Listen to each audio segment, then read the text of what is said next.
ओम नमस्ते जी। आपका स्वागत है आपका अपना चैनल आओ वेद पढ़े में।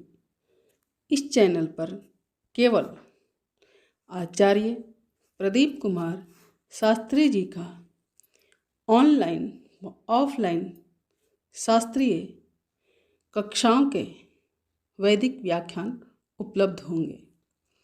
अपने चैनल पर आने वाले वीडियो की सूचना पाना चाहते हैं तो लाइक और सब्सक्राइब करें तथा घंटी के बटन को दबाएं, जिससे कि वीडियो अपलोड होते ही सबसे पहले सूचना पा सकें।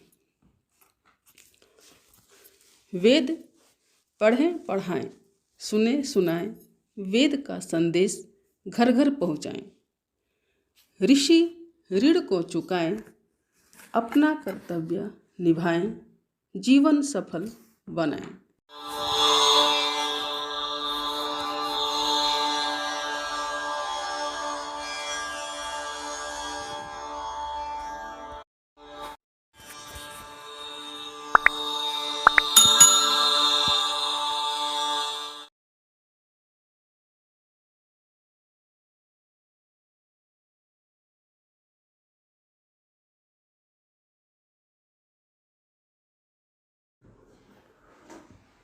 ॐ सहना भवतु सहनौ भुनक्तु सह वीर्यं करवावहै तेजस्विनावधीतमस्तु मा विद्विषावहै। ॐ शान्ति शान्ति शान्ति। उपासना का विषय योग दर्शन के आधार पर चल रहा है, जिसमें चित्त की वृत्तियों पर चर्चा करके ईश्वर का स्वरूप क्या है इस पर चर्चा की गई। अब आगे उस ईश्वर का कथन किस शब्द से अच्छे प्रकार से या संपूर्णता से हो सकता है, इस पर चर्चा अब आगे की जा रही है। तो माननीय धर्मदेव जी का आग्रह रहता है कि सिंहावलोकन होते रहना चाहिए और बहुत अच्छा भी है, वो होना ही चाहिए। तो आज थोड़ी चर्चा करके फिर आगे बढ़ते हैं। यहाँ तक ईश्वर माने अध्यात्म के विषय में दो मुख्य चर्चाएं की गई, एक चित्त की वृत्तियों की और दूसरी ईश्वर के स्वरूप की। तो जब ये कहा जाता है कि चित्त की वृत्तियों का निरोध योग कहलाता है, तो कौन सी चित्त की वृत्तियों का निरोध यहाँ पर शील जी अभिप्रेत है? किन चित्तवृत्तियों का निरोध करने से योग होगा? शील जी। नमस्ते आचार्य जी। जी जी नमस्ते जी। स्वामी जी के अनुसार वो कौन सी चित्तवृत्तियां हैं जिनका निरोध अपेक्षित है?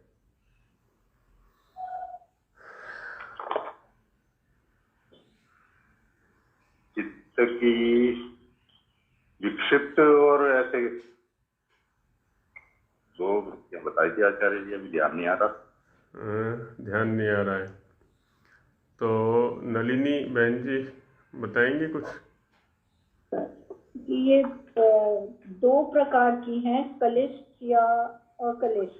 मतलब दो तरह से काम करती हैं और ये 5 वृत्तियां बताई हैं। एक प्रत्यक्ष जो प्रमाण के अंतर्गत आता है और दूसरी मिथ्या ज्ञान, किसी चीज को सही तरह से उसके सत्य को ना जानकर काम करना या अज्ञान से। और विकल्प जबकि हम मैंने ऐसे याद किया कि जब हम उसके यथार्थ का विकल्प नहीं चुनते और शब्द का विकल्प चुनते हैं तो उससे मुझे शायद विकल्प याद रहेगा। चौथी निद्रा, जब हमारी जो बाह्य इंद्रियां हैं वो सब सोने की अवस्था में होती हैं। और पांचवी स्मरण, जो हमारे सोच विचार में बैठी होती हैं क्योंकि वो पहले कभी देखी सुनी या उनका अनुभव किया होता है। तो उन सब पे बेस करके हम ये सोच सकते हैं कि उनको हमको किस तरह से अपने जीवन में प्रयोग करना है, क्योंकि दोनों का प्रयोग हमको सुख भी दे सकता है और दुख भी दे सकता है। जी बिल्कुल बिल्कुल ठीक बात। ओम आचार्य जी, परमेश्वर और उसकी आज्ञा के विरुद्ध बुराइयों में फंसकर उससे दूर रहना, ये थी जी कलिष्ठ वृत्ति हमारी जी, अकलिष्ठ वृत्ति है। बुराई वाली जो वृत्तियां हैं उनको रोक के रखना है, उनको रोकना है। और ईश्वर की आज्ञा से जो विरुद्ध है और जो बुराइयों में फंसकर से दूर रहना चाहिए, वो अकलिष्ट वृत्ति हमारी है। अच्छा, आप एक चीज और बताइए, स्वामी जी ने इसी सूत्र के प्रसंग में वियोग शब्द का प्रयोग भी किया है। हाँ जी, ये वियोग क्या है? वियोग तो कहा है कि उसको जो योग तो हो गया, उसमें मोक्ष की प्राप्ति करनी है, ईश्वर के गुणों को धारण करना है। और जो वियोग है, वियोग को खोला उन्होंने, यही आपको जो पूछ रहे थे ये बताया वैसे जी।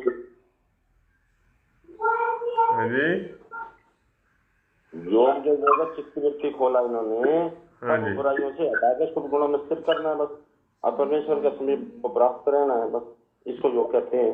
स्वामी जी की तो ये परिभाषा है। ईश्वर का स्वरूप गुलिया जी बताएंगे, ईश्वर का स्वरूप योग दर्शन के आधार पर क्या है यहाँ पर जो बताया गया है? क्लेश कर्म विपाक आशय और अपरामश्च पुरुष विशेष ईश्वर जी। तो एक तो ये है ना, और भी सूत्र उद्धृत किए हैं कोई ईश्वर के स्वरूप को दिखलाने के लिए? ईश्वर का स्वरूप है, उनसे रहित है, वो विशेष पुरुष है, वो ईश्वर है। बाकी हम जीवात्मा क्लेश कर्म विपाक में फंसे रहते हैं, लेकिन वो नहीं फंसता। जी जी जी जी बिल्कुल। तो और भी कोई सूत्र उसके स्वरूप को दिखलाने में बताया यहाँ पर कोई? जिसकी अतिशय नहीं हो सकती। हाँ जी, जिसकी अतिशय नहीं हो सकती। अतिशय नहीं हो सकती। सर्वज्ञ बीजम। हाँ जी हाँ जी हाँ जी, एक ये बताया सूत्र। अतिशय रहित जी जी। हाँ जी हाँ जी। और एक और बताया ना,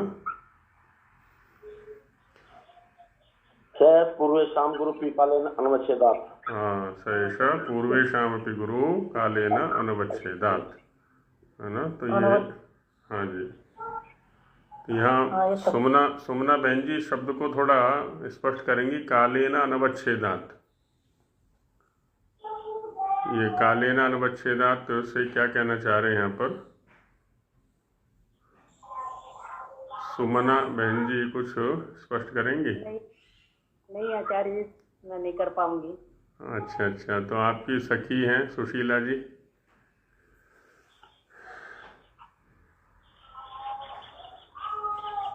सुशीला जी स्पष्ट करेंगे कुछ, कालेन अनवच्छेदात् से क्या कहना चाहते हैं ये? नमस्ते आचार्य जी। जी बहन जी नमस्ते जी। के अवच्छेदन से तो रहित है, सर्वथा रहित है। हम तो काल से अवच्छेदन हो जाता है। गुलिया जी, सुशीला जी बोल रही हैं। गुलिया जी आप थोड़ा मौन कहिए, सुशीला जी बोल रही हैं जी। परमात्मा काल से रहित है, सर्व काल है, परमात्मा हमेशा है, तो परमात्मा काल से रहित है। ये अनवच्छेदात् क्या बहन जी? अनवच्छेदात् शब्द का प्रयोग किया है, कालेन अनवच्छेदात् जी। काल परमात्मा को छेद नहीं सकते हैं, नहीं सकता। हाँ, माने जैसे अन्य गुरुओं का तो अवच्छेद कर सकता है काल, हाँ, लेकिन परमात्मा का काल कुछ नहीं बिगाड़ सकता, क्योंकि वो सब कालिक है। वो काल से ऊपर है, वो है काल से अतिरिक्त है वो। चलिए, अच्छा है। इसी प्रकार से बोलना आचार्य जी, ज्यादा बोलना नहीं आता। नहीं, ठीक है, ठीक है। ओम आचार्य जी, इधर हम ऐसे कह सकते हैं काल नहीं छेद सकता, मतलब उसके अस्तित्व के बीच में काल आकर उसे बांटता नहीं है कि वो आज है और कल नहीं है। बिल्कुल बिल्कुल। उसके रहने में काल नहीं बीच में आता है, क्योंकि वो आदि अनंत है, अनादि अनंत है। माने हाँ, माने इसको समझने के लिए क्या है ना, हम दूसरे गुरुओं को समझ सकते हैं। तो दूसरे गुरुओं का जन्म होता है, शरीर धारण करते हैं और उनके शरीर का अंत हो गया। ये काल की मर्यादा के अंतर्गत आ गया। एक काल में उनको शरीर की प्राप्ति हुई और दूसरे काल में जो है उसका अवच्छेद हो गया, नाश हो गया। वो ईश्वर के साथ में ऐसा नहीं है। ईश्वर जो गुरु है वो सदा वर्तमान रहता है, काल के द्वारा उसका अवच्छेदन या विनाश आदि नहीं हो सकता। ठीक बात है। चलिए आगे चलते हैं अब, क्योंकि होता क्या है, शब्द जो है ये किसी भी प्रकार के व्यवहार का मुख्य आधार है। जो शब्द संसार के दार्शनिक लोग हैं वो कहते हैं कि इदम अंधन तमः कृत्स्नम जायेत भुवनत्रयम् यदि शब्दाह्वयम ज्योति आसंसारम न दीप्यते। कि इदम अंधन तमः कृत्स्नम, ये सारा का सारा संसार अंधकारमय हो जाए, गाढ़ अंधकार में छिप जाए, यदि शब्द नामक ज्योति इसको प्रकाशित न करे। हम आपस में एक दूसरे से परिचित होते हैं, वहाँ शब्द माध्यम बनता है। शब्द न हो, परिचय न हो। औषधियों से परिचय है ना। अब यहाँ कुछ भी व्यवहार ले लें, छोटा बड़ा, आध्यात्मिक, सांसारिक, शारीरिक, मानसिक, मतलब कुछ किसी भी प्रकार का व्यवहार ले लें, प्रत्येक स्तर पर शब्द की आवश्यकता होती है। शब्द के बिना हम कुछ भी व्यवहार नहीं कर सकते। और अब चूंकि ये एक सिद्धांत स्थिर है कि शब्द के बिना व्यवहार करना असंभव है, तो शब्द जो है हमारा सशक्त होना चाहिए, सबल होना चाहिए। इतनी शक्ति उस शब्द के अंदर होनी चाहिए कि जिस भी अर्थ का संप्रेषण हम करना चाहते हैं श्रोता तक, वो उसी रूप में वहाँ पहुँचे। शक्तिहीन शब्दों का प्रयोग हम कभी ना करें, अमर्यादित शब्दों का प्रयोग न करें, समय के विपरीत शब्दों का प्रयोग हम न करें, नहीं तो उससे अपनी ही अवमानना होती है, अपनी ही मूर्खता प्रकट होती है। अब यहाँ ईश्वर का विषय चल रहा है, उपासना का विषय चल रहा है, निश्चित रूप से यहाँ भी शब्द ही हमारा साधन बनेगा। शब्द के माध्यम से ही हम उस तत्व को जानने में, समझने में समर्थ हो पाएंगे। तो ईश्वर के लिए वह शब्द कौन सा है जो उसका संपूर्णतया बोध कराता है। तो ऐसे शब्द को ऋषियों ने हमारे सामने रखा कि तस्य वाचकः प्रणवः। उस जी कहाँ का प्रमाण है ये आचार्य जी? तस्य वाचकः प्रणवः, ये सूत्र नहीं, ये नहीं, जो इससे पहले श्लोक बोला आपने जी, वो तो वाक्यपदीयम है जी। व्याकरण का दार्शनिक ग्रंथ है, एक वाक्यपदीयम। ठीक है, भर्तृहरि महाराज का, तो वहां से ठीक। तो तस्य वाचकः प्रणवः, तस्य ईश्वरस्य, जिस ईश्वर की चर्चा अभी हम गत सूत्रों में करके आए हैं, जहाँ सर्वज्ञता की निरतिशयता है, ऐसा गुरु है जिसका काल भी अब अच्छेदन नहीं कर सकता, और ऐसा पुरुष है वो जो क्लेश आदि से सर्वथा अपरामृष्ट है। अब यहाँ गुणों के आधार पर चर्चा की गई। जैसे किसी व्यक्ति के विषय में हम चर्चा करें ना कि वो 6 फीट का है, वो गोरे रंग का है, वो पढ़ा लिखा है, वो वहाँ रहता है ना, तो कि ये सब तो ठीक है, उसका नाम क्या है, नाम भी तो बताओ, हम उसको पुकारेंगे कैसे। हम ये तो नहीं कह सकते ना कि वहाँ रहने वाले 6 फीट वाले, गोरे रंग वाले, पढ़े लिखे आदि आदि, उसका नाम बताओ, उसका निज नाम क्या है। तो कहते हैं तस्य वाचकः प्रणवः, उसका जो निज नाम है, उसको जो संपूर्णतया कहने में समर्थ शब्द है वो है प्रणव। प्रणव शब्द का क्या अर्थ होता है? प्रकर्षेण नूयते स्तूयते संकीर्त्यते अनेन इति प्रणवः। ऐसा शब्द जिसके द्वारा हम किसी का संपूर्णतया बोध करा सकते हैं। अब चूंकि यहाँ पर प्रसंग ईश्वर का है, इसलिए प्रणव शब्द यहाँ पर ईश्वर के लिए आ गया कि है ना, जो प्रणव है वह ईश्वर का संपूर्णतया बोध कराने में समर्थ है। क्योंकि इस प्रणव शब्द और ईश्वर में वाच्यवाचक भाव संबंध है ना। वाच्यवाचक भाव संबंध के ऊपर कल भी चर्चा की थी थोड़ी सी हमने, कि यहाँ पर अभिधावृत्ति काम करती है।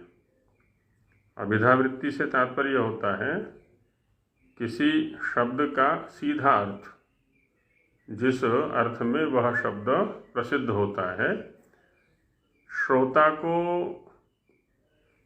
जिस अर्थ का बोध करने के लिए कोई विशेष प्रयास नहीं करना पड़ता, तो वह उस शब्द का मुख्य अर्थ होता है। शब्द के उच्चारण करते ही श्रोता को सीधा अर्थ का बोध हो जाए तो वो उस शब्द का मुख्यार्थ होता है या वाच्यार्थ होता है, ये भी कह सकते हैं।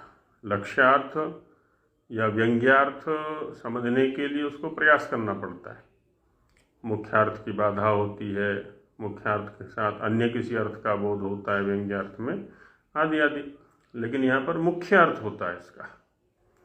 इसलिए किसी भी अर्थ का जो वाचक शब्द होता है वो मुख्य शब्द होता है या निज शब्द होता है, ये कह सकते हैं उसका। तो इसके भाष्य में कहते हैं कि वाच्य ईश्वरः प्रणवस्य,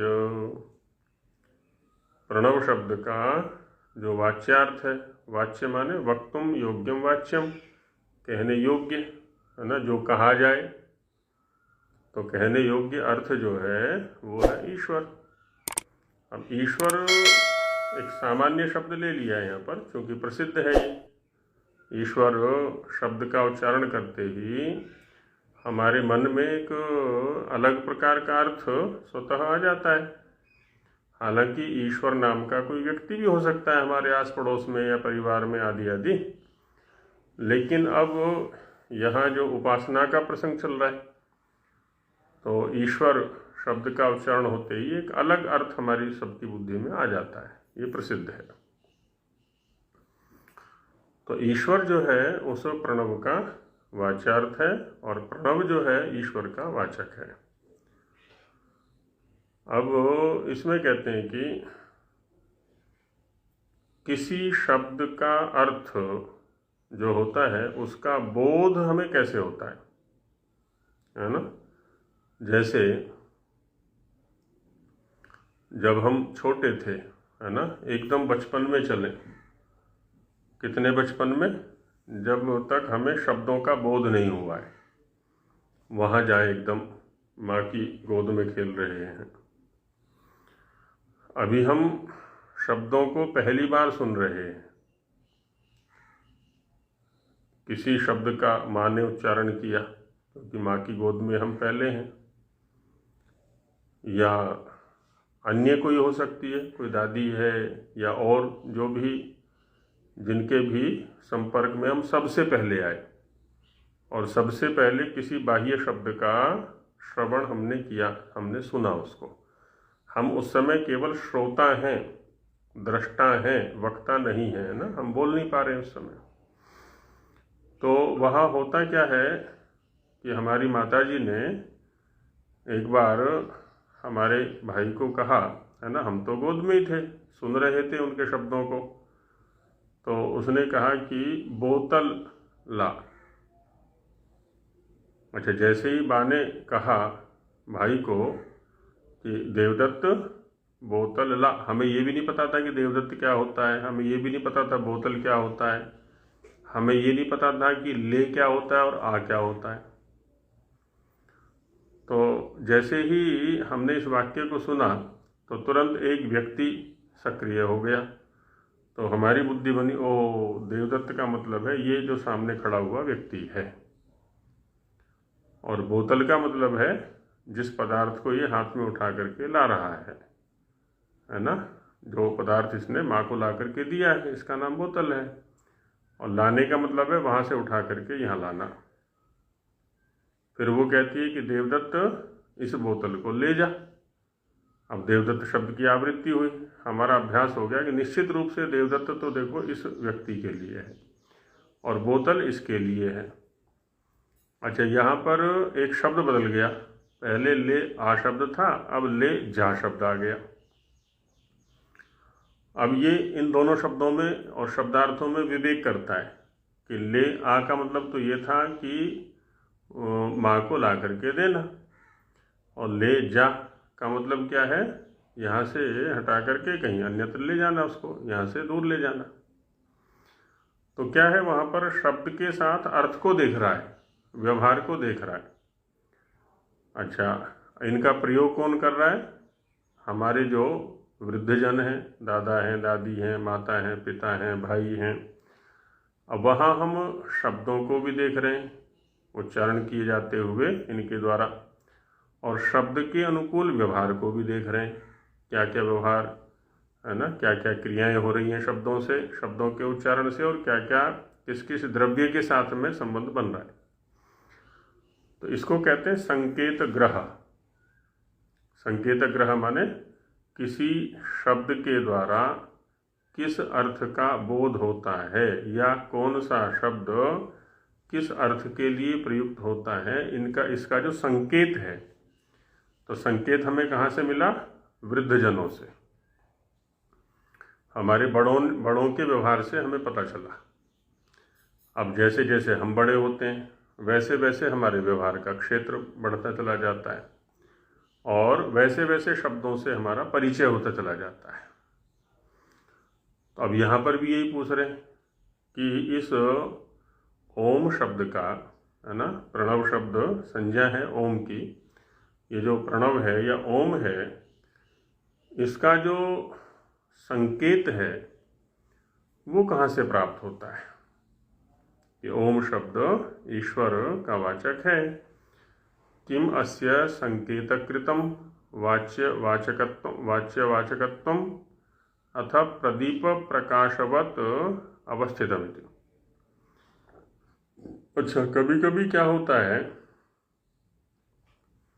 अब जैसे नामकरण संस्कार करते हैं हम किसी बच्चे का, तो बच्चे का नाम रख दिया हमने, पुरोहित जी के सानिध्य से, पंडित जी के सानिध्य से, विद्वान के सानिध्य से किसी बच्चे का नाम रख दिया।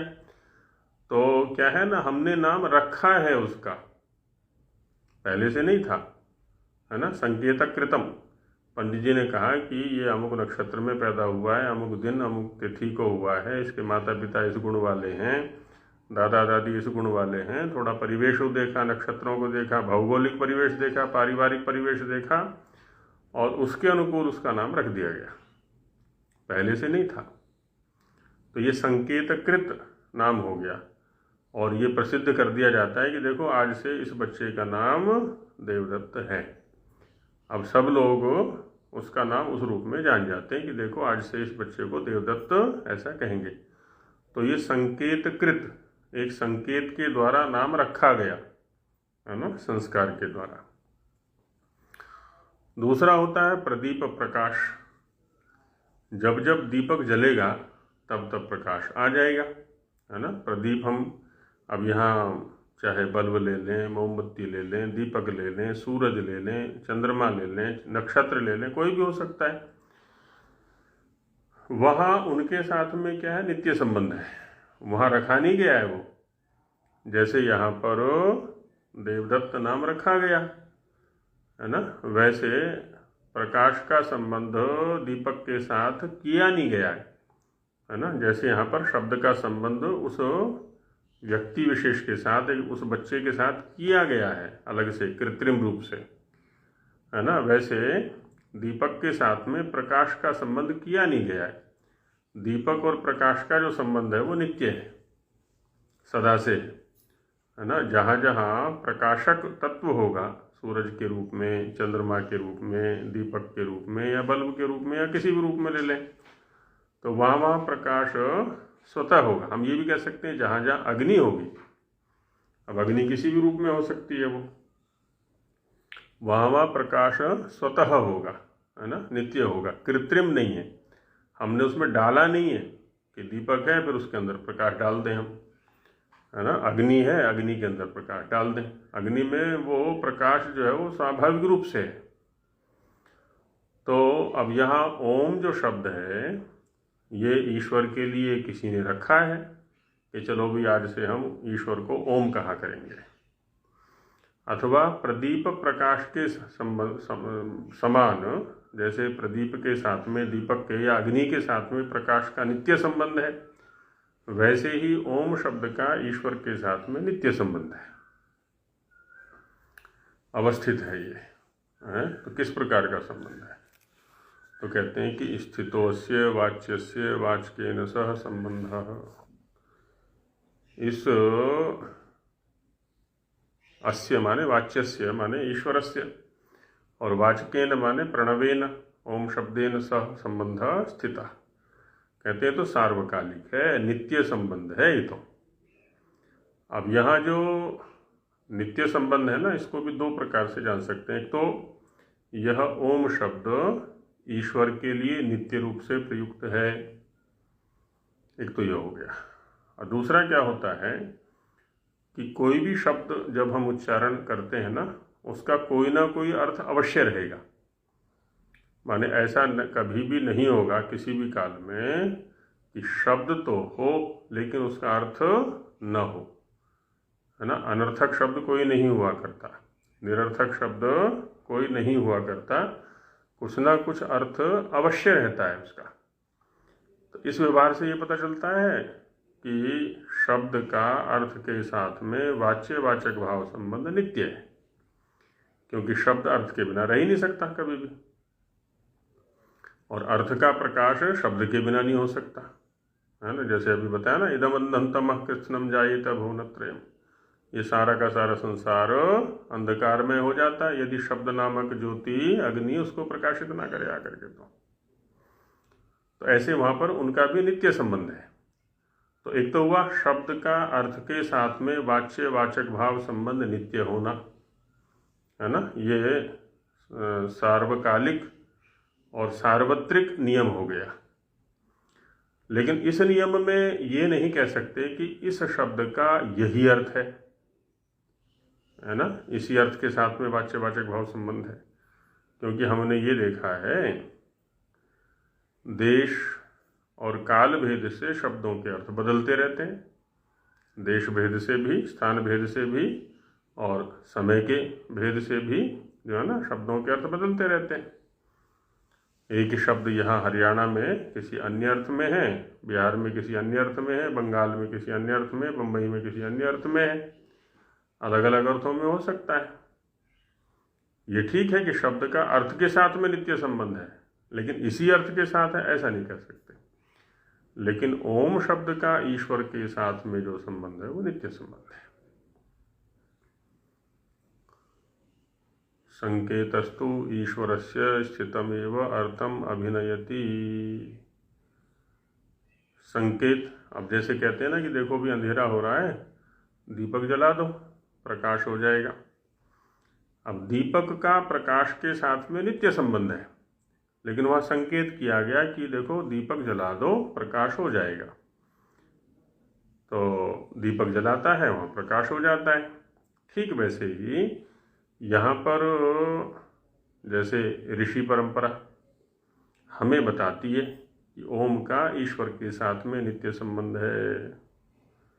है ना। ऋषियों की परंपरा से, शास्त्रों की परंपरा से ये हमें पता चलता है। तो संकेत जो ऋषि परंपरा से है वो ईश्वर का स्थितम एवं अर्थम अभिनय, जो पहले से विद्यमान अर्थ है उसी का अभिनय करते हैं, खाली उसको बताया जाता है। यथावस्थितः पिता पुत्रयोः संबंधः संकेतेनावद्योत्यते, जैसे कि पिता और पुत्र का संबंध है। जैसे ही संतान उत्पन्न होती है तो तुरंत ही वहाँ पर पिता पुत्र संबंध बन गया। जब बन गया, उस यथावस्थित पिता पुत्र संबंध को संसार में बताया जाता है। क्या? यह इसका पिता है, यह इसका पुत्र है। अब वहाँ संबंध को बनाया नहीं जा रहा है, बने बनाए संबंध को प्रकाशित किया जा रहा है ना। एक तो बनाना, जैसे उसका नाम रखा हमने नामकरण संस्कार में, लेकिन एक है कि बने बनाए संबंध को प्रकाशित करना। तो जैसे ही संतान उत्पन्न होती है तुरंत पिता पुत्र का संबंध बन गया। अब हमें पता नहीं, सांसारिक लोगों को पता नहीं कि ये किसका पुत्र है या इसका पुत्र कौन है। तो वहाँ पर जो भी ज्ञानी लोग हैं, जो उन दोनों को जानते हैं, वो बता देते हैं दूसरे अनजान व्यक्ति को कि ये इसका पुत्र है या ये इसका पिता है। तो वही करें कि यथावस्थितः पिता पुत्रयोः संबंधः, पहले से ही यथावस्थित जो पिता और पुत्र का संबंध है वो संकेत के द्वारा, है ना, किसी ज्ञानी व्यक्ति के द्वारा संकेत से अवद्योत्यते, प्रकाशित किया जाता है कि अयमस्य पिता अयमस्य पुत्र इति, है ना, यह इसका पिता है अथवा यह इसका पुत्र है। अब वहाँ संबंध बनाया नहीं जा रहा है ना, पहले से विद्यमान संबंध को ही प्रकाशित किया जा रहा है केवल। सर्गांतरेष्वपि वाच्य वाचक शक्त्यपेक्षः तस्यैव संकेतः क्रियते।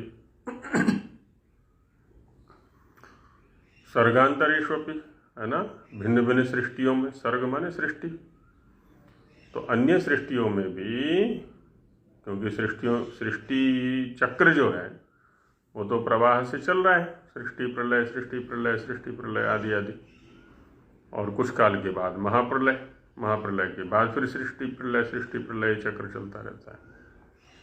तो सर्गांतरेष्वपि वाच्य वाचक शक्त्यपेक्षा, वाच्य और वाचक की जो शक्ति है, जो सामर्थ्य है ना, अर्थ में वाच्य बनने का सामर्थ्य है और शब्द में वाचक बनने का सामर्थ्य है।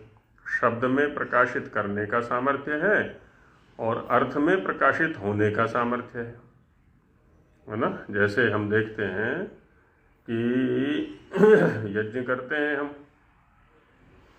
यदि गीली समिधा रख देंगे वहाँ अग्नि के पास में, तो अग्नि में प्रकाशित करने का तो सामर्थ्य है, लेकिन समिधा में प्रकाशित होने का सामर्थ्य नहीं है।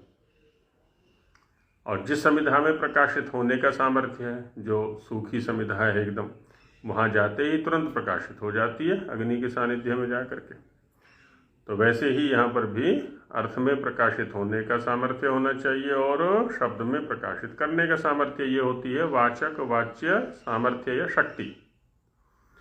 तो वो शक्ति प्रत्येक शब्द में होती है, अर्थ में होती है, तो वो उसकी अपेक्षा से ही, है ना, तस्यैव संकेतः क्रियते, जो संकेत करने वाला व्यक्ति है उस शक्ति की अपेक्षा से ही संकेत किया करता है। यदि शब्द में वाचक शक्ति ना हो तो संकेत करने वाला कितना भी संकेत कर ले, वो शब्द उस अर्थ को कहेगा ही नहीं, है ना। कितना भी ज्ञानी व्यक्ति हो, कितना भी अधिकारी व्यक्ति हो, बड़े से बड़ा, है ना। अब जैसे चिकित्सा के क्षेत्र में है, अब अग्निर्हिमस्य औषधम, अग्नि जो है वो ठंड की दवाई है, ठंड लग रही हो तो अग्नि का सेवन करें। अब अग्नि में वो सामर्थ्य है ठंड को दूर करने का। अब ठंड लग रही है और ऊपर से डॉक्टर कह दे, चिकित्सक कह दे कि ठंडा पानी पियो है या ठंडी वस्तुओं का सेवन करो, इससे ठंड दूर हो जाएगी। अब उसके कहने से थोड़ा ना ठंड दूर होगी, उसमें सामर्थ्य, उसमें शक्ति भी तो होनी चाहिए वस्तु में, उस द्रव्य में सामर्थ्य होना चाहिए। वो सामर्थ्य ठंड को दूर करने का है नहीं, उसमें तो ठंड को बढ़ाने का सामर्थ्य है, तो ठंड को बढ़ाएगा। तो वैसे ही शब्द और अर्थ में भी होता है। तो वही कहते हैं कि संकेता क्रियते संप्रतिपत्ति नित्यतया। अब संप्रतिपत्ति कहते हैं बोध, ज्ञान को, और वो नित्य है क्योंकि सदा ही चलती रहती है। जब जब सृष्टि होगी तब तब ज्ञान की आवश्यकता होगी। ज्ञान शब्दों के माध्यम से ही होगा और वहाँ पर ऐसे ऋषि परंपराएं चलती रहती हैं वेद के माध्यम से। तो संप्रतिपत्ति की नित्यता है। जब सृष्टि नहीं होती तो ईश्वर के ज्ञान में बना रहता है ये सब। तो नित्य शब्दार्थ संबंध, शब्द नित्य है, अर्थ नित्य है, और उन दोनों का जो संबंध है वो भी नित्य है ना। शब्द भी सदा से है, अर्थ भी सदा से है, और इन दोनों का जो संबंध है वो भी सदा से है, कभी भी नहीं मिटा ना मिटेगा। तो इसलिए कहा कि नित्य, नित्य माने सदा रहने वाला, शाश्वत। शब्द, अर्थ और संबंध तीनों नित्य पदार्थ हैं ये। क्योंकि शब्द ही हो नित्य, अर्थ ना हो तो शब्द का क्या काम है फिर, और संबंध ना हो तो शब्द अर्थ का संयोजक नहीं बन सकता। शब्द से पता ही नहीं चलेगा कि ये किस अर्थ को कह रहा है। जैसे हम हिंदी भाषी हैं, अब हिंदी भाषा का हमें अभ्यास है, तो हिंदी भाषा के जो शब्द हैं हमारे लिए, वहाँ शब्द भी और अर्थ भी और उन दोनों का संबंध भी हमारे लिए अभ्यास में है। अब एक व्यक्ति आंध्र प्रदेश के आए और उन्होंने तेलुगु बोलना आरंभ कर दिया। अब उनके लिए तो शब्दार्थ संबंध है, लेकिन हमारे लिए खाली शब्द शब्द है। सुन रहे हैं कि हाँ कुछ बोल रहा है ये व्यक्ति, लेकिन वहाँ पर हमारे लिए ना तो कोई अर्थ है ना उसका संबंध है कुछ भी। शब्द तो है हमारे लिए, लेकिन जैसे ही कोई तीसरा व्यक्ति हमें बोध कराता है, संकेत कराता है कि इनके कहने का ये अभिप्राय है, तो अब क्या है, संकेत ग्रह हो गया, अब हमारे लिए भी वो संबंध बन गया। तो नित्य शब्दार्थ संबंध इति आगमिनः प्रतिजानते। आगमिना माने जो शास्त्र की परंपरा वाले लोग हैं, विद्वान लोग हैं। आगम, आगम माने शास्त्र, जिनके द्वारा अर्थों का बोध होता है, सिद्धांतों का बोध होता है, उनको आगम कहते हैं। तो सबसे पहला जो आगम ग्रंथ है वो वेद है। उसके बाद वेद के अनुकूल जो अन्य आर्ष ग्रंथ हैं वो आगम कहलाते हैं। तो उनकी रचना वाले, उनके पढ़ने पढ़ाने वाले, उनके व्याख्याकार, उनके प्रवचनकार सब आगमी कहलाएंगे। तो कहते हैं आगमी लोग ऐसी ही प्रतिज्ञा करते हैं। ये महाभाष्य का वार्तिक है, प्रथम वार्तिक है। नित्य शब्दार्थ संबंध है, वैसे वहाँ पर सिद्धे शब्दार्थ संबंध है ऐसा वार्तिक है, और उसका जो व्याख्यान है वो नित्य शब्दार्थ संबंध में किया हुआ है।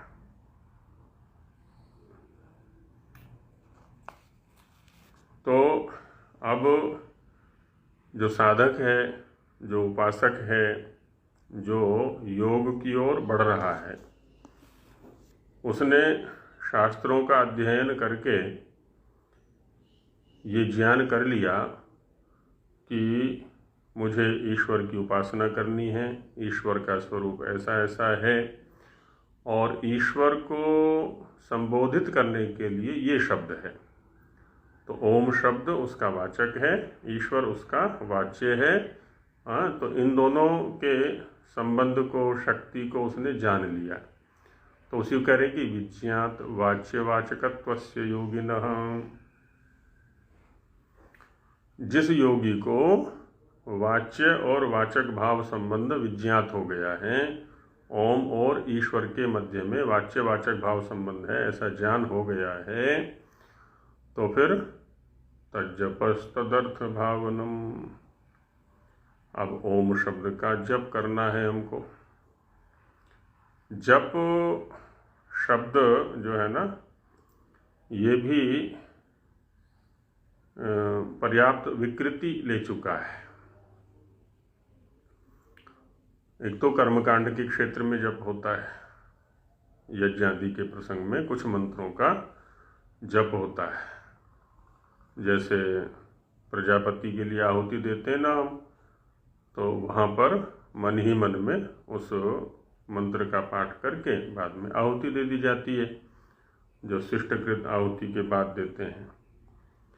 ऐसे ही सायंकालीन जो आहुतियाँ दी जाती हैं अग्नि ज्योति में, तीसरे मंत्र का उच्चारण नहीं किया जाता, तो वहाँ पर भी उसका मन मन में ही उसका उच्चारण करके आहुति दे दी जाती है। तो उसको कहा जाता उपांशु प्रयोग, है ना। वहाँ कर्मकांड के क्षेत्र में जो जप है वो होता है उपांशु। उपांशु से तात्पर्य होता है कि हमारे ओठ तो हिलेंगे, शब्द का उच्चारण भी होगा, लेकिन ध्वनि का जो स्तर है वो इतना रहेगा कि कोई व्यक्ति हमारे ओठों से कान लगा करके भी सुनना चाहे ना, तो वो सुन नहीं सकता ये क्या बोल रहा है। अनुमान कर ले वो एक अलग बात है, लेकिन ध्वनि बाहर नहीं जाएगी बिल्कुल भी। तो एक तो वो होता है। दूसरा है ना, अब ये भी वैखरी के स्तर का ही हो गया एक तरह से देखा जाता है, क्योंकि स्थानों से इसका उच्चारण हो रहा है। जैसे हमने पहले चर्चा की थी ना शब्द के 4 स्तरों की, परापश्यंती, मध्यमा, वैखरी आदि करके। दूसरा होता है मानस, है ना, मानस जप, तो मन के स्तर पर ही उच्चारण हुआ करता है। अब उसको अंदर अंदर उतारते जाएंगे तो उतनी उसकी सूक्ष्मता बढ़ती जाएगी और उसका वो प्रभावी होता जाएगा। वाणी की अपेक्षा मानस हो गया, मानस की अपेक्षा बौद्धिक हो गया, बौद्धिक की अपेक्षा आत्मिक हो गया। अब जितने जितने हम अंदर उतरते चले जाएंगे उतना उतनी उसकी सूक्ष्मता भी बढ़ेगी और प्रभाव भी बढ़ेगा। तो और व्याकरण की दृष्टि से देखें तो जप व्यक्तायाम वाची मानसे च, दोनों अर्थों में है। जप धातु जो है, एक तो व्यक्त उच्चारण करना, जैसे अभी हम पाठ कर रहे हैं तो ये भी एक जप है। हम वेद मंत्रों का पाठ करते हैं, ये भी एक जप है ना। व्यक्तायाम वाची, बोल करके पढ़ना, स्पष्ट वाणी के द्वारा पढ़ना, ये भी जप है। और दूसरा कहा मानसे च, जो मन के अंदर ही उच्चारण होना, वाणी का विषय न बनने देना, उसको स्थान या प्रयत्न का विषय न बनने देना, तो ये भी जप के अंतर्गत ही है। तो अब यहाँ पर देखिए जप का स्वरूप क्या है योग दर्शन के प्रसंग में। तो तज्जप, उस प्रणव का जप करना है। क्या है जी जप? तदर्थ भावनम, क्योंकि उपासना का प्रसंग चल रहा है यहाँ पर, केवल शब्द से काम नहीं चलेगा। और शब्द जो होता है, कभी भी हम किसी शब्द का श्रवण करें या उच्चारण करें, हमेशा अर्थ पर पहुँचने के लिए ही किया जाता है शब्द का उच्चारण, है ना। हम लौकिक व्यवहार में सुबह से लेकर शाम तक कितने शब्दों का उच्चारण करते हैं, तो सारे ही शब्दों का उच्चारण हम अर्थ तक पहुंचने के लिए किया करते हैं। देवदत्त गाड़ी ले आओ, है ना। अब गाड़ी चाहिए हमें, देवदत्त से गाड़ी चाहिए तो गाड़ी ले आता है देवदत्त। भोजन ले आओ, भोजन चाहिए, शब्द का अर्थ के साथ संबंध हो रहा है। मैं स्नान करना चाहता हूँ, मैं जाना चाहता हूँ, मैं पढ़ना चाहता हूँ, पुस्तक कहाँ है, किसी भी शब्द का प्रयोग देख लें सुबह से शाम तक, सारे के सारे शब्द जो है वो अर्थ तक पहुंचाते हैं हमको। और हम ये भी कह सकते हैं कि अर्थ का ग्रहण करने के लिए ही हम उस शब्द का प्रयोग कर रहे हैं। और एक चीज़ और इस प्रसंग में ध्यान देने की है कि किसी भी शब्द के अर्थ भी 2 प्रकार के होते हैं। एक होता है बौद्धिक अर्थ, है ना, बौद्धिक स्वीकृति, बुद्धि के स्तर पर जानना। तो बुद्धि के स्तर पर जो जानते हैं वहाँ भी 2 प्रकार हो सकते हैं उसके। एक तो भाषांतर के रूप में, जैसे हम कहें कि प्रणव शब्द का अर्थ क्या है ना। एक ने पूछा कि प्रणव शब्द का अर्थ क्या है, तो एक ज्ञानी व्यक्ति ने बता दिया कि प्रणव शब्द का अर्थ है ओम। अब यहाँ पर क्या हुआ, एक शब्द से दूसरे शब्द को बताया गया, तो अर्थ के रूप में हमने शब्द का ही प्रयोग कर दिया है। प्रणव शब्द का अर्थ है ओम, तो प्रणव भी एक शब्द है और ओम भी एक शब्द है, तो शब्द से शब्द को ही कहा गया, तो अर्थ के रूप में यहाँ पर शब्द ही आया। ये बुद्धि के स्तर पर हमारा संग्रहित हो गया, कोश में सुरक्षित हो गया, हमारे निजी कोश में सुरक्षित हो गया ये। अब कभी भी कोई हमसे पूछेगा कि प्रणव शब्द का अर्थ क्या है, तो हम उसको बता देंगे ओम। लेकिन ओम का अर्थ क्या है? अब ओम के भी जो अर्थ है ना, वो एक तो शब्द के द्वारा बताए जाएंगे, और दूसरा शब्द के जो अर्थ होंगे, क्रिया रूप, द्रव्य रूप, है ना, वो उसका अर्थ होगा जो बाहर है, संसार के अंदर है ना। जैसे पहले वाक्य का प्रयोग किया, देवदत्त भोजन ले आ, तो यहाँ देवदत्त का एक बौद्धिक अर्थ है और एक बाहर अर्थ है। जो 6 फीट का व्यक्ति बाहर खड़ा हुआ है ना, वो देवदत्त शब्द का अर्थ है, और वो अर्थ हमारी बुद्धि में भी संग्रहित है। ऐसे भोजन शब्द का एक बौद्धिक अर्थ है, क्योंकि जैसे हमें भूख लगी तुरंत हमारी बुद्धि ने भोजन शब्द और अर्थ का संयोग करके बता दिया कि चलो भोजन लेके आओ जो पाकशाला में बन रहा है। तो पाकशाला में रखा हुआ एक तो वो भोजन अर्थ है, एक भोजन शब्द का बौद्धिक अर्थ है जो बुद्धि के स्तर पर है। तो वैसे ही प्रत्येक शब्द के दो अर्थ होते हैं, एक बौद्धिक स्तर पर होता है, एक व्यावहारिक होता है। तो हम क्या है, प्रायः बौद्धिक स्तर पर जो स्वीकृति होती है ना, उसी को अर्थ मान बैठते हैं। इसलिए क्या करते हैं, ओम शब्द का जप करने लगते हैं, है ना, ओम ओम ओम ओम ओम आदि करके, या ओम शब्द के जो पर्यायवाची शब्द होंगे कुछ और। स्वामी जी महाराज ने सत्यार्थ प्रकाश के प्रथम समोल्लास में ओम शब्द के अनेक अर्थ वहाँ पर दिए हुए, अवरक्षण, गति इत्यादि करके। तो यहाँ पर कहें तदर्थ भावनम, है ना, किसी भी शब्द का जो प्रयोग किया जाता है वो उस अर्थ की प्राप्ति के लिए किया जाता है। भावनम माने प्राप्ति, भू प्राप्तौ धातु है ना, भू प्राप्तौ, भू का मतलब यहाँ पर प्राप्ति, तो उसके अर्थ को प्राप्त करना। जैसे हम लौकिक स्तर पर देख रहे हैं कि किसी भी शब्द का जब हम प्रयोग करते हैं तो शब्द का प्रयोग किया जाता है उसके अर्थ की प्राप्ति के लिए, नहीं तो वो व्यर्थ है। बिना अर्थ के प्राप्ति के लिए भी हम शब्द का प्रयोग करते हैं तो हम क्या है, पागलों की गिनती में आ जाएंगे। जैसे पागल होता है ना, जो विक्षिप्त व्यक्ति है, जिसका जो बुद्धि नियंत्रण नहीं है, वो कुछ का कुछ बोलता रहता है, बकबक करता रहता है, वहाँ उसके शब्दों का अर्थ के साथ में कोई संबंध नहीं। लेकिन जो अपने आप को समझदार कहते हैं, बुद्धिशाली कहते हैं, ठीक ठाक स्थिति में कहते हैं, स्वस्थ कहते हैं, तो उनका प्रत्येक शब्द अर्थ की प्राप्ति के लिए है ना। तो अर्थ भावनम, वैसे जब हम ओम शब्द का उच्चारण कर रहे हैं तो ओम शब्द का अर्थ माने जो बौद्धिक स्वीकृति है वो भी हमारी शास्त्रानुकूल होनी चाहिए, और जो उसका व्यावहारिक अर्थ है उसकी प्राप्ति के अनुकूल भी हमारा प्रयत्न होना चाहिए। तो ये होता है तदर्थ भावनम, है ना। ऐसा नहीं कि ओम क्या है, न्यायकारी, है ना, और कैसा है जी, वो निराकार है, वो अनादि है, वो अजन्मा है, वो सर्वशक्तिमान है, वो सर्वव्यापक है, वो सृष्टिकर्ता है, आदि आदि।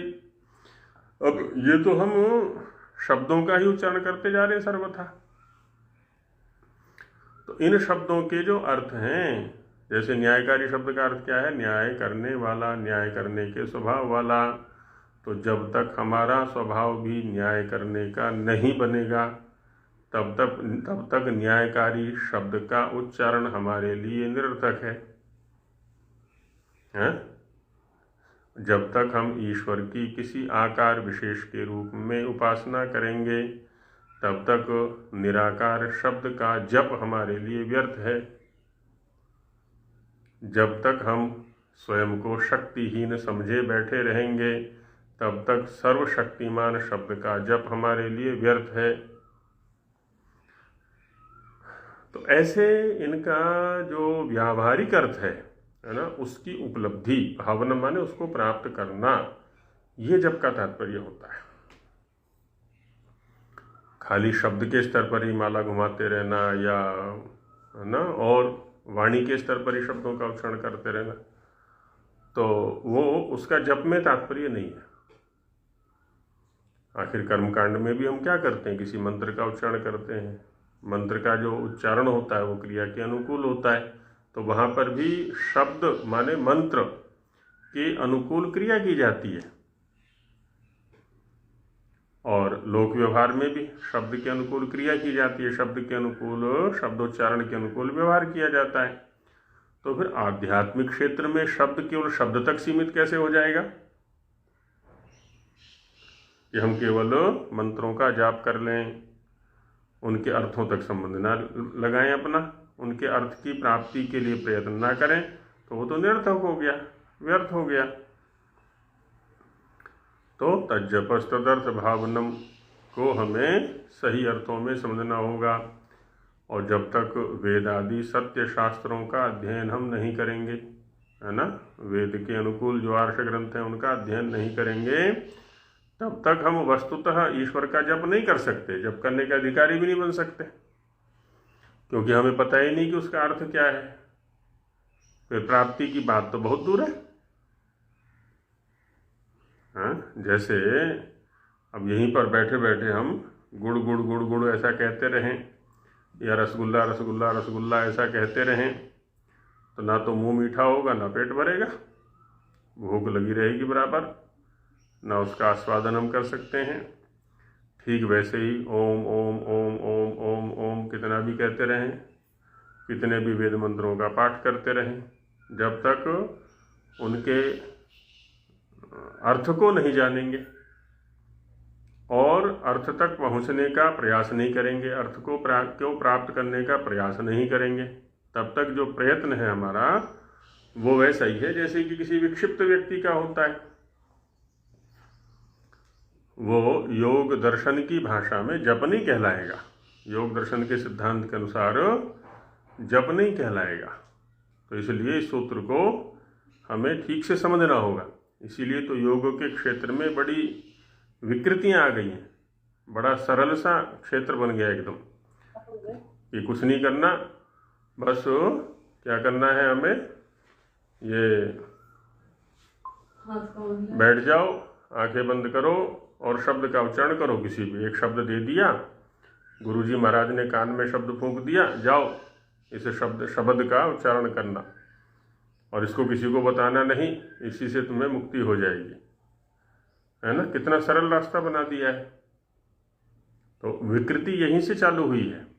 हमने पहले अर्थ से हटा दिया शब्द को, अब जो यौगिक शब्द थे, जो वैदिक शब्द थे, उनको हटा करके अपने मनगढ़ंत शब्द बना लिए गए। वहाँ पर लोक के अंदर जो गुरु घंटाल हैं, उन्होंने भी शास्त्र परंपरा से अध्ययन नहीं किया, पढ़ने पढ़ाने में परिश्रम नहीं किया, तो बस बन गए गुरु ऐसे ही। दाढ़ी बढ़ा ली, बाल बढ़ा लिए, आदि आदि जो भी बाह्य चिन्ह है उनको धारण कर लिया। तो कितनी विकृति आ गई। तो हम इसके स्वरूप को समझें और अपने जीवन में धारण करें। बाकी और इस विषय में कल चर्चा करेंगे। अभी समय पूर्ण हो गया तो विराम लेते हैं। ओम सहना भवतु सहनौ भुनक्तु सह वीर्यं करवावहै तेजस्विनावधीतमस्तु मा विद्विषावहै। ओम शांति शांति शांति। सभी को नमस्ते जी।